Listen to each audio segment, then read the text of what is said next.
Amari Cooper, a national champion and Biletnikoff winner at Alabama. Kevin White, former JUCO standout turned Mountaineer who could be a top 10 draft pick, but which will be the better pro? Hi everyone, I'm Ray Crawford. Let's hash this out with two guys who definitely are stars in the pros. The host of the Nick Saban Show, our Alabama insider Chris Stewart, and from the Mountaineer Sports Network, our West Virginia insider Geoff Coyle. Geoff, we'll start with you. Why will Kevin White be the better pro?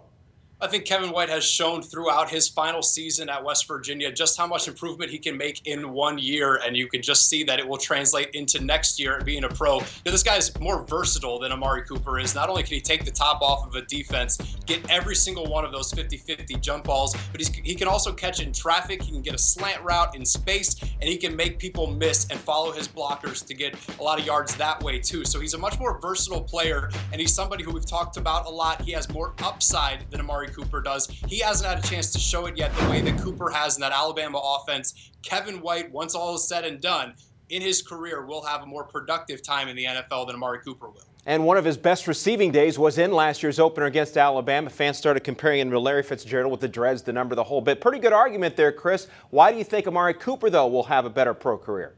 Well, because I think Amari has shown it over 3 years, and with a much different look in offensive sets from what we saw in his freshman and sophomore year to his junior season under Lane Kiffin as the offensive coordinator. The first 2 years, he was a deep threat who could also catch the ball in traffic, who also put up great numbers on the biggest stage that college football had to offer in the BCS title game, in an SEC championship game, and with a prototype guy in A.J. McCarron at quarterback.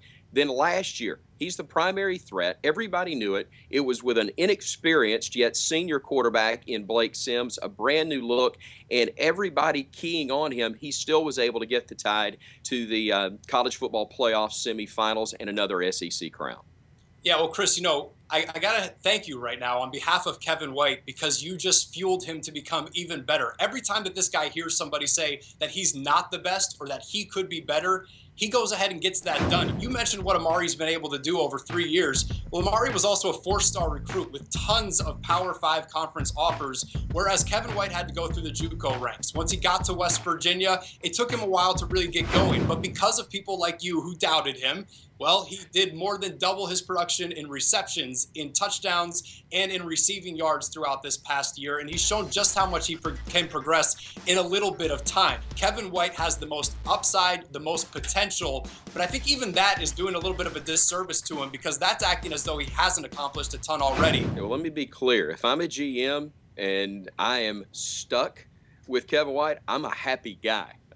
This guy's going to have a great career. So too will Amari. I just think the numbers over a more extended period of time give you more of a resume to build off of with Amari. And again, with the different things he's been able to do. And I think what is a huge key for both of them, and you've talked about the humility. I mean, Amari's a guy who's probably not even going to go to the draft.